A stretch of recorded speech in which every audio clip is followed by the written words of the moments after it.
Okay, welcome to Sports Matters TV. We're in Dublin. I'm with one of the biggest legends in world snooker. First of all, Ken, thank you for inviting us to your lovely snooker room. It's truly amazing. Thank you very much. Yeah, this is my humble office, as they say. So I come in here every day, but it's nice. A lot of the pictures are from the old Jason Snooker Club, where I used to practice in Ranelagh. And when that closed down, the owners of the club actually owned this hotel, so they said, like, well, bring all your stuff down and you can put it in the snooker room down here. So that's so I've been here ever since. Been here since about 2006 now. Yeah, so the time has gone quick, but it's nice. It's a nice room. There's a lot of great memories there. You know, photographs over the years of some of the players that I played, places that I played, and the few things that I've won over the years, you know, so it's nice looking around, you know. Definitely is. And speaking of the original Jasons, was that where you first started playing, or was there... that was my first place. My mum's house actually backed onto Jason's, you know. Yeah. But before we moved into that house, we were in another house down on the same avenue, and Jason's gone back to like the late 70s. It was sort of the hub of the area. It was just opened in 77, I think, when I was 8.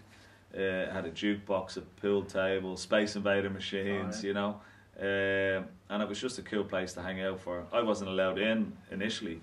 Sometimes my brother might take me in on the Sundays, but as I got a bit older, when I was 10 or 11, 12, then I was allowed in, and it was sort of it was a real cool place. A lot of cool place for sort of the young adolescents and stuff like that who started listening to music, you know, playing the Space Invader machines, Pac-Man, you know, Evel Knievel, Asteroids. Defender, all those machines, and of course I was in there to play the pool, and starting off playing pool, and then of course moving on to snooker, you know, when I was big enough. Definitely. Naturally, were you good from the start, because, you know, we've seen your game, it's incredible.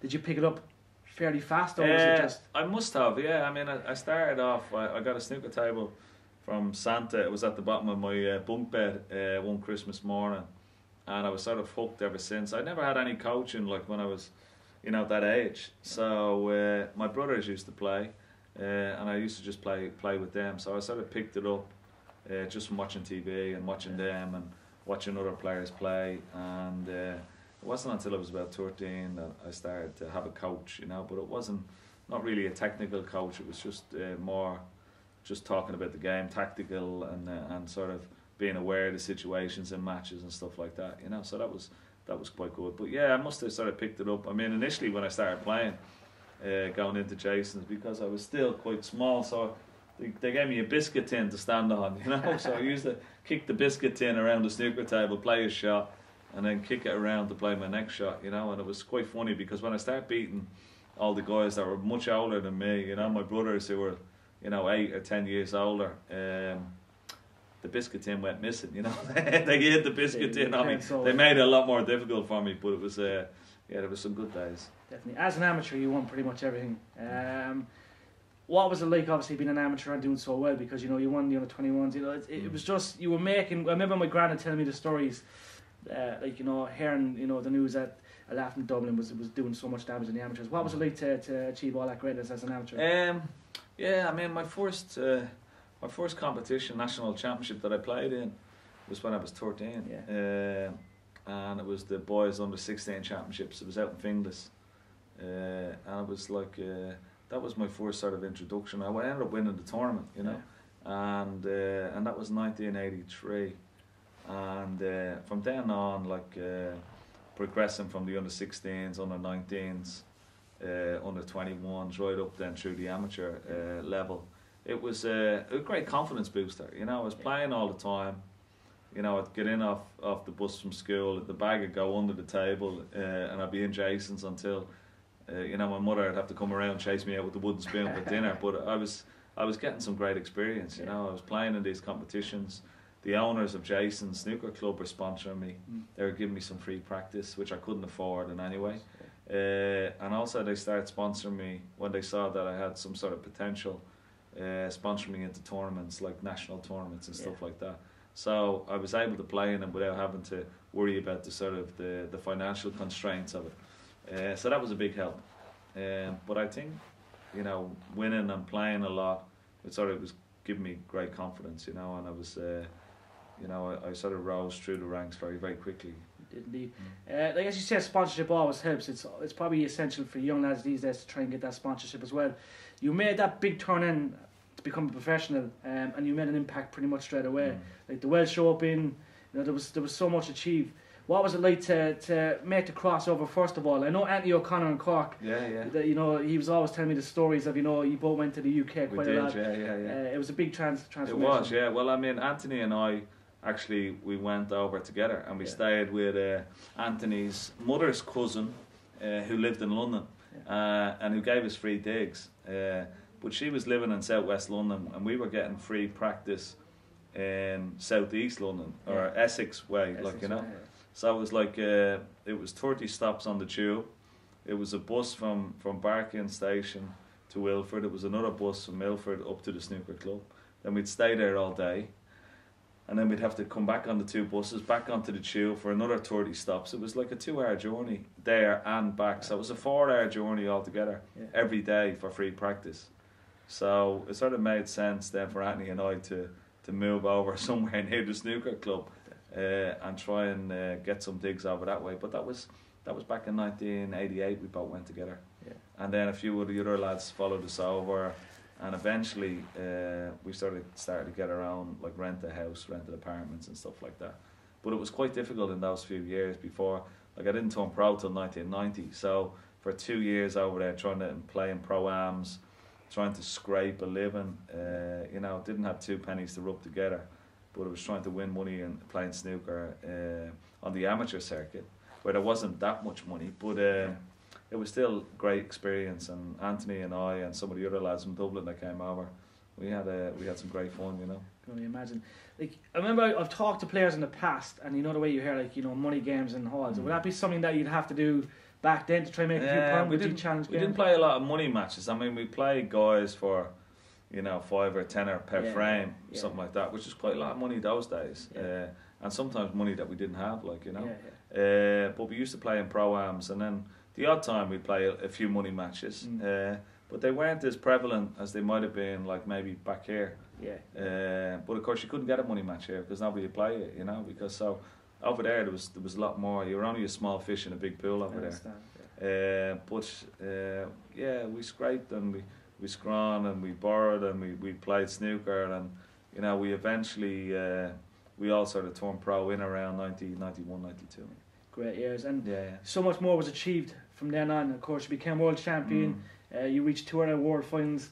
What was it like, first of all, to win the Welsh Open? That was obviously pretty big. Yeah, I won the Welsh Open, and I turned pro in 1990. Yeah.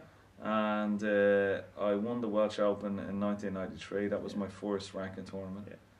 Beat Alan McManus 10-9 in the final, and I remember sitting in Newport in the hotel with my pal Pat and Bill King, who used to drive me around, and we sat there in the reception of the hotel. And I had the cup, and it was late, and we were just having something to eat and having a couple of drinks and just saying, "Wow, this." He said. And Pat turned around and said to me, he said, "There'll be many more of these." He says, "Don't worry," but I only won like 6 ranking tournaments, which was quite. Like, it wasn't really a great return, considering, you know, I lost in like 13 finals, you know. So but that was the first one, and the first one is always very, very it sort of stands out in your mind a lot. I still have the draw sheet here on the wall from 1993. I got a massive sum of £27,000 for the winner of the Welsh Open. I think this year it might be about 100,000 or 80 or 90,000, you know. So, but still, it wasn't, you know, as much as the money helped to win your first one, was the breakthrough. Definitely. As you see, you've been beating a lot of finals, all close finals, by the way. But what was it like to win that first world title? Because, as I said, you know, 1997, it was the year we'll all remember. You watch RTE, you see the highlight reel, and it's always, you know, Ken Doherty, 1997 world champion, and to beat a great player in the final. To beat Stephen Hendry in the final. I mean, Hendry had won it the previous 5 years. He was gone for 6 in a row. So it was like playing him on his own table there at the Crucible. He was so accustomed to playing there and so confident of playing there. And I think from the outset, at the beginning of that World Championship, I had no confidence whatsoever going into it. You know, I had a terrible run of losing in the first round of the British Open a couple of weeks before. I lost the first round of the Irish Masters here to Steve Davis. I lost to Steve Davis in the first round of the English Masters in the Conference Centre. So they were the previous 3 matches that I played before the World Championship. So I had no form at all going into it. And to be honest, when I played my first round match against Mark Davis, I thought, like, if I win this first round, it'll guarantee me a top 16, a place for next year, and that's all I was hoping for, you know. But once I won that match, there was like a weight had lifted off my shoulders, and I just started to play freely and got a bit of confidence. Played Steve Davis in the next round, beat him 13-3 with a session to spare. Then I beat John Higgins in the quarterfinals, 13-9. Then Elaine Robidoux, 17-7. Yeah. So like I'd beaten like 3 really good players, top 16 players, and with relative ease. Like, you know, John Higgins 13-9 was a little bit close, but still I had plenty of space. Yeah. Elaine Robidoux with a session to spare. So going into the final, I'd beaten Hendry over the course a few times, you know, in finals and stuff like that. So I wasn't afraid of him, but I just knew how good he was. You know, he was the greatest player that ever picked up the cue, the most successful. Yeah. So to beat him would have been very, very difficult. But I sort of, I was sort of relishing the challenge of it. You know, I was very relaxed, confident, and I could see, I dreamt about lifting that trophy, you know, from when I was a kid, when I saw Alex Higgins win it, when I saw Dennis Taylor win it. And every night when I go to bed during that championship, after I got through my first round, I dreamt about winning the trophy, you know. I dreamt about lifting it up, you know, giving it a big kiss, and, you know, with all the backlights and all like that. Yeah. And that sort of kept me going, that kept me calm. I could see myself, you know. It was like they always thought, coaches always talk about visualisation, you know. But without knowing what I was doing, I could see myself winning it, you know. Yeah. And it kept me so calm, kept me confident when everybody else thought I didn't have a chance, you know. I think it was a 4 or 5 to 1 underdog, like, to win the tournament, even in the final. And I think I may have been 33s or 40s from the outset. You know, I got off to a good start. Hendry made 3 centuries in the first 8 frames, but was 5-3 down. I won the second session 6-2. So we drew the third session 4-all. So I was 15-9 ahead going into the last session. And I had a little wobble. I must admit, I did sort of saw the winning post and had a little wobble. He came back to 15-12, and I was twitching like a turkey at Christmas time, you know. But I managed to sort of hold myself together and beat him 18-12, and I lifted that trophy just as I dreamed. And you know, the homecoming and everything about that year was just special. It's like all your birthdays and all your dreams coming true at the same time. Yeah. I was going to say the homecoming.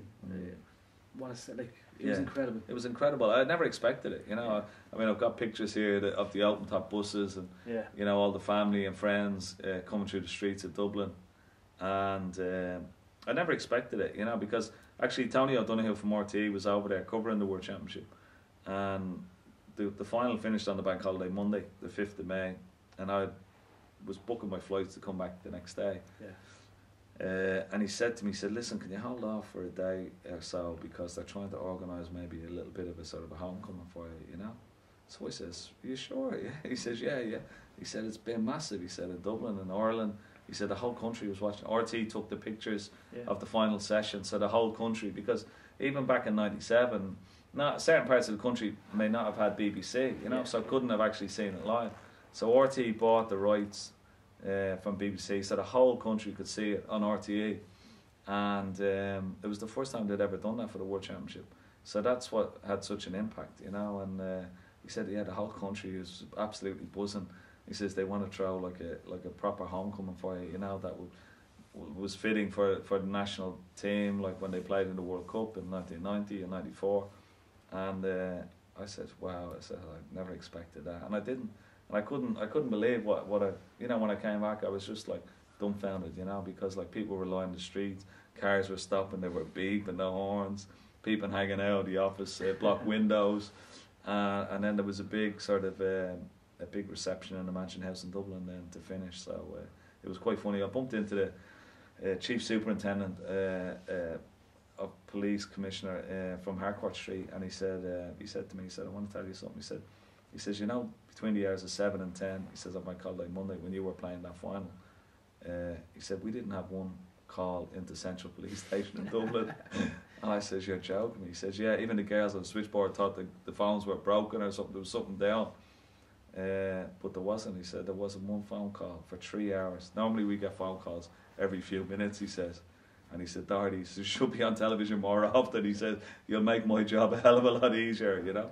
So if it stopped crime, it certainly showed how much of an impact it had on the whole country. Yeah, I remember I was only about 9, but I always remember that image and them, you know, watching RT News and seeing, you know, the final pot and stuff. Yeah. It was mind blowing. Something I'm never going to forget. Yeah. What an achievement! Like, it's just. Yeah. No, I mean, I never expected it. I mean, I always dreamed about it, like, and you know, thought maybe, you know. But when it did happen, it was quite incredible, you know.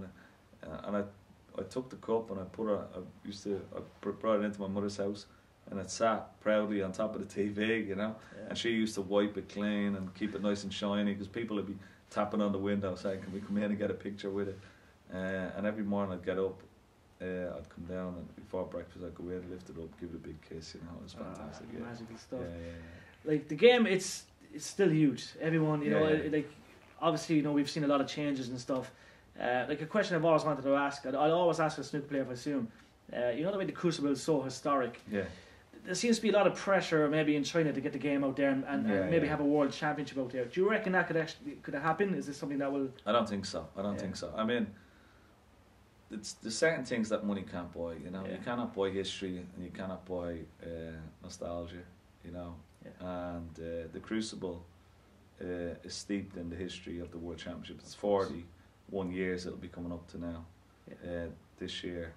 So China should try and create their own like identity of championships, you know, like a match play championship, top 16 championship, top 32, whatever they do, and they can throw as much money as they want. They can have almost as much money as the World Championship if they want, and create their own massive tournaments. But they cannot buy the World Championship, and I hope it never moves from the Crucible, because the Crucible, even though it's quite small, and the backstage facilities are not great, you know, for corporate entertainment or stuff like that, where, you know, there's so many tickets, so few people can actually get to see it, you know, but there's such a great demand for tickets. But anyway, saying that, I prefer the way it is because it's nice, it's compact. You know, when the screen is down, you can hear the noise from the other table. The cameras are right beside you. The people sitting in the front row can almost touch you when you're playing. So it's very hard to recreate that anywhere else, you know, and it shouldn't move. It's been there for so long. There's so many great memories there from the time when Ray Reardon or Alex Higgins won it, Dennis Taylor win it there. You know, Joe Johnson, Jimmy White making the 147, Cliff Tolborn making the 147, Ronnie O'Sullivan making that magical 147, and of course all those great champions down through the years. You cannot buy that. So China has been great for snooker. You know, it's producing some great players, lots of great tournaments, lots of money for the players to earn. But they can go and have their own tournaments and not have the World Championship. I have to agree on that. You're still loving the game. You're always active. We're seeing you all over the place. You're still obviously practicing away like mad. We could hear you outside. You were practicing. Like, you expect another big year? You're gonna obviously. I would like to. I mean, I'm coming to the end of my career now, you know. But I would like to, you know, give it as much as I can for this season and maybe for next season. And try and maybe do something. I'd like to go out with, you know, a good, like, really good tournament. Whether it be a victory or not, you know, I came close to winning one this year. But whether that will happen or not, I don't know. But I would like to have a, you know, some sort of nice finish to the career. So that's why, I still love the game. I still come in here and practice, you know, more or less every other day. You're only a young man as well. I mean, in our game, you know, I'm not really. I'm probably apart from Jimmy White, I'm the eldest, like, you know. But you know, it depends on how old you are, sort of in the head. You know, how much travel you've done, how much, you know, miles on the clock you have, and how fresh you are, or how enthusiastic you are. You know, I think that's the most important thing. And if you can keep your mind sort of fresh and active and hungry, you know, and the hunger is there, certainly, you know, the game can be there as well. You know, so I still love the game, you know, and whether I stop or whatever, I'll still play. Like, you know, I'll still miss coming in and hitting balls. And I love doing the BBC work, you know, because I love the game, and I love if I wasn't in the BBC work, I'd be at home sitting on my couch commentating to myself. And anyway, so I might as well be there. I enjoy the company of the other lads. We have great laugh, you know, we have great fun, great crack together. I'll continue to do that, and of course I have my own radio show as well that I love doing, so it keeps me busy. But I think now the hard thing about being a snooker player is lots of tournaments, lots of travelling, you know, when you have a young family, and you know, we have a young son, like he's 10 and he's a mad tennis player, and you know, it's time consuming what he does, so trying to be there with him and trying to, you know, support him as much as I can. Being away from home, it's hard to do that, so you do get to feel a bit guilty, and that sort of plays on your mind a little bit, so you have to try and balance it. And that's what I'm going to try and do, is not enter all the tournaments, but try and balance my time so I can try and spend a bit more time at home, and the dogs won't go for me when I get home, you know, that they'll actually recognise me coming in through the front door, you know. It's understandable. And just before we go, the young lads out there at the moment, we were with Aaron Hill yesterday. He's a Cork lad, he's in Bulgaria today. He's got the under-21 and under-18 championships, and he's representing Ireland. What advice can you give to them? Because you've been there and done it, you're still doing it. Like, what do they need to do? Obviously, sponsorship's essential. That takes a bit of pressure off. But is coaching essential? Do you think that it plays a big role as well? Oh yeah, coaching is very essential. You know, your practice and your dedication, but also the right type of practice that you're doing. Playing, you know, trying to organise matches, like a lot of match plays. A lot of competitions, you know, because that's where your experience comes in, your knowledge comes in the heat of battle as well, you know.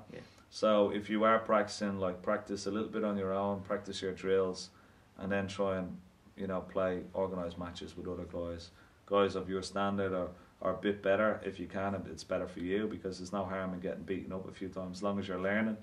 You know, travel if you have to, and you know, as many competitions as you can play. They're the types of advice and practice that I would advise any of the young players coming through. Ken, it's an absolute honour and a privilege. Pleasure. Thank you, sir. And nice meeting you. And thanks for having me. Thanks, lads. Appreciate it.